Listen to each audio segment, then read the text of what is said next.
I am Sheryl Washington, and I'm very pleased to be here today with Dr. Joseph Harris. Dr. Harris is a resident of Venice Beach and an African diaspora expert. Dr. Harris, could we start talking about your life, your early life, where you grew up, how you decided to go to Howard eventually and become a historian? Well, thank you for that question. I was born in Rocky Mount, North Carolina, and I attended the one high school that was there for African Americans, Booker T. Washington High School. And whenever I mention that, I always think, because I was a student during the era of segregation, and we always had to walk by this beautiful structure, very bucolic setting.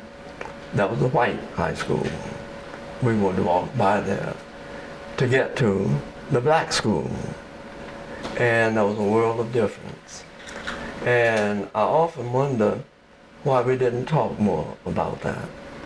The atmosphere at that time, the 50s, for example, 40s and 50s, when I was in school, we simply lived as a separate community. There was a sizable African American community,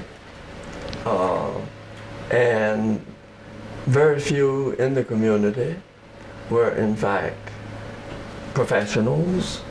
We had about 2 doctors, 2 dentists, but we had educators in the high school. And I emphasize that because they were very much concerned about the education we received. And the education we received at that time, for the most part, was the traditional curriculum of Negro history. So Negro History Month was very important to us. We had the few books that we had, we did not have the books that the white high school had. As a matter of fact, I think on many occasions we got books that were sent from the white high school as they got new books. Yes.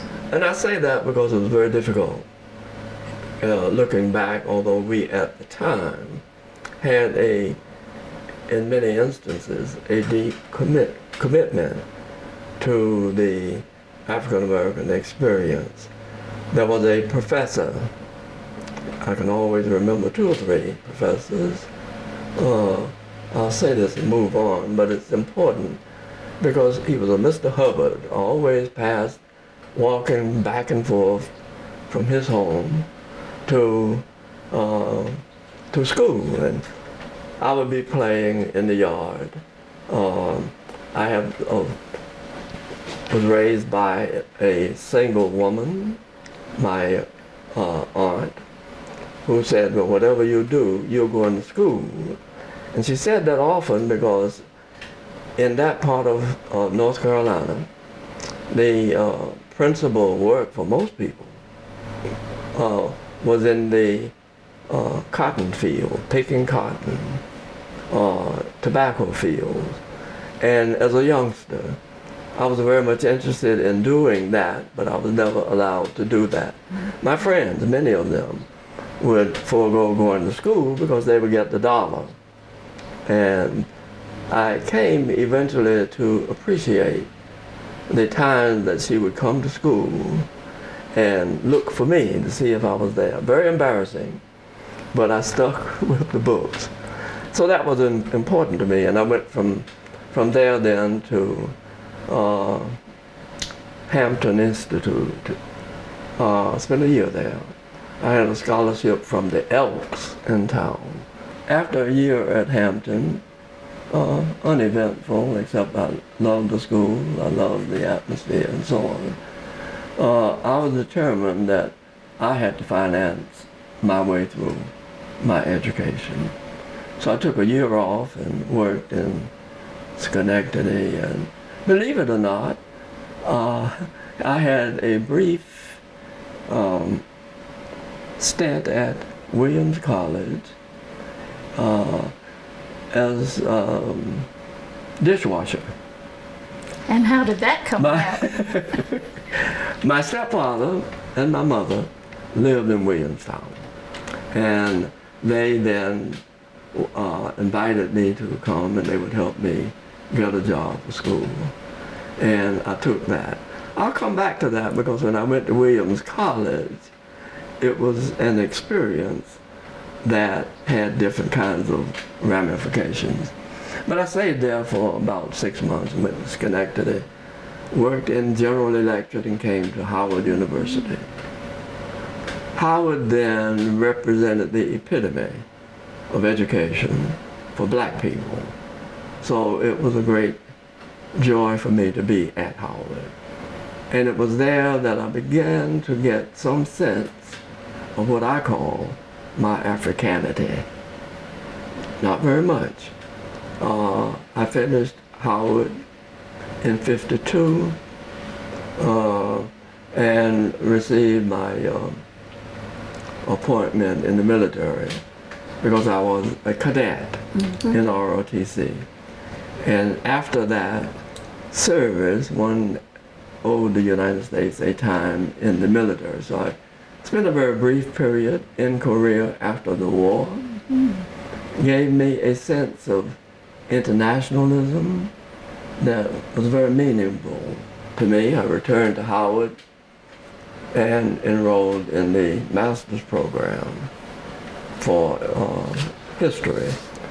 It was an exciting time, however, because in the 50s, all of us know the civil rights movement was reaching its high point with Martin Luther King and others. But there was also a movement in black studies. And although Howard taught courses on the Negro, as was the common title at that time, students were protesting about changing from Negro to black. And it caused a considerable stir at institutions across the country, including black students at black institutions. And the controversy was whether or not African American studies or black studies was different from Negro history. And you know that story. And within that, the absence of Africa stood out because there was no school that really had a strong curriculum, even courses on Africa, except Howard University. So, Dr. Harris, could you talk to me a little bit about Northwestern and your experience there? Let me leave Howard. Rayford Logan took me in the room and showed me a map of Africa. And he said, Mr. Harris, this is the continent of the future. And that's where you ought to go. And that's what led me to go to Northwestern. And I went to Northwestern, and they had, at that time, Kenneth D.K., whom I mentioned earlier, and Jan Van Sina, who was Belgium, who was teaching at the University of Wisconsin, visiting Northwestern, and Thomas Hodgkin in political science. Those are major figures under whom I studied at Northwestern. And I had a choice.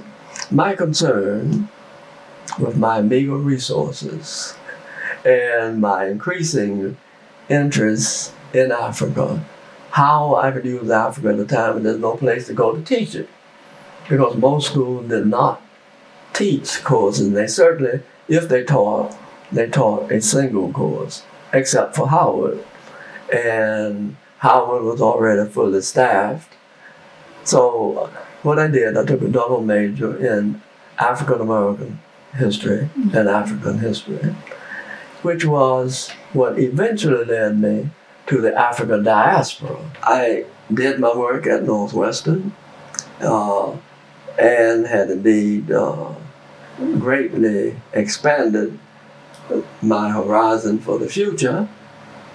by going to the library regularly at Northwestern, where I met my wife. And so that was a big plus for me. Yes. She was a librarian. Oh, that's a double plus. And her family lived in Evanston.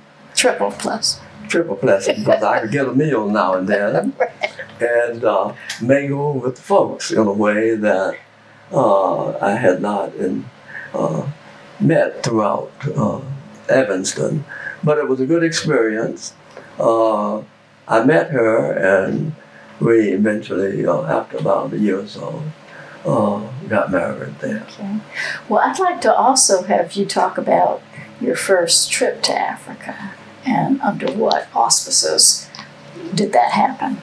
I had to go to Africa. Mm-hmm.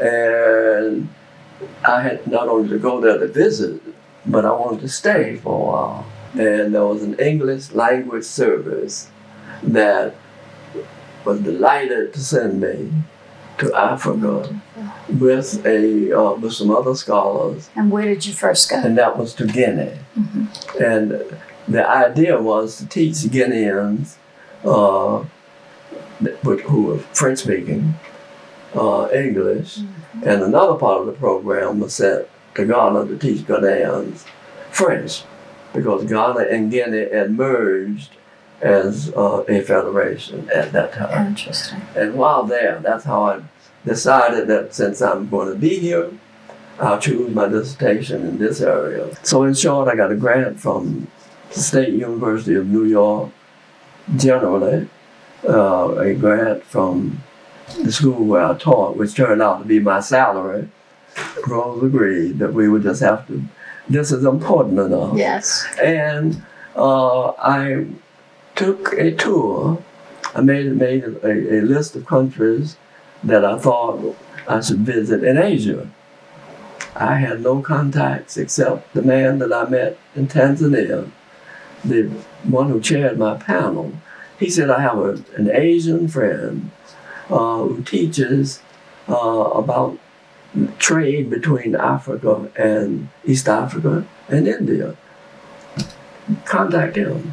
So I did that, and I got the names of some people in American embassies in Lebanon, in Pakistan, in India, and got all my papers together, and I took off. And the mission was not to write a book or anything, but the mission was to identify sites in those countries where there were communities of African descent. And it turned out to be much more than I thought I could handle.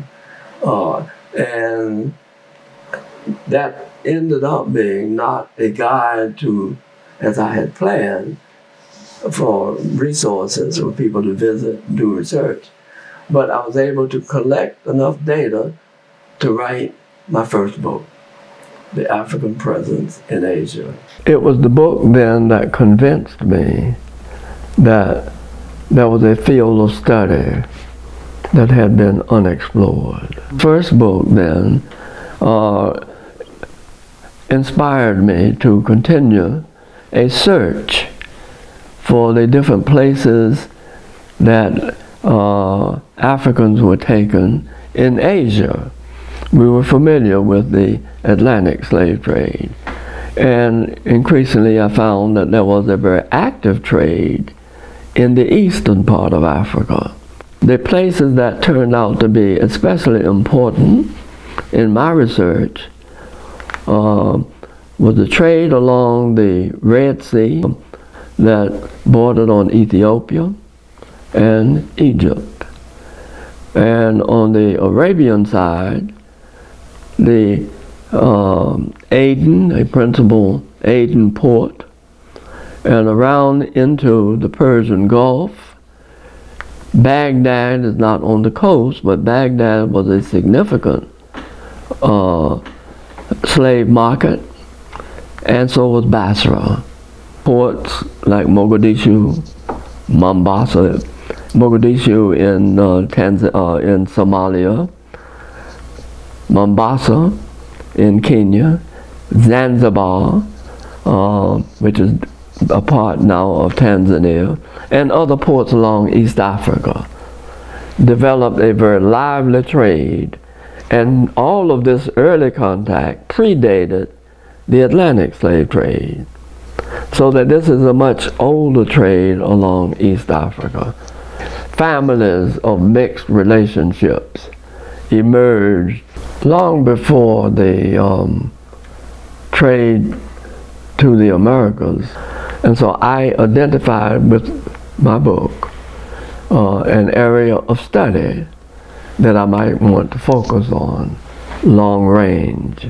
The other example of slave trade and a community of African descent was the slave trade across the Sahara. There was a trade across the Sahara, as well as in East Africa, across the Mediterranean into what today is Turkey.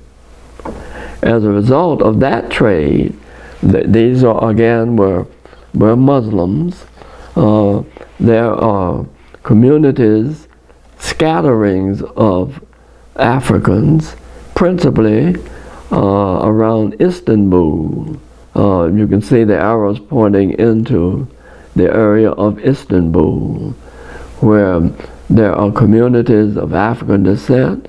In conclusion, I think one can see that the presence of people of African descent is global as a result of the slave trade to East Africa, from East Africa to Asia, from North Africa into Europe, the same as from West Africa into the Americas. So there's a global presence of these people today.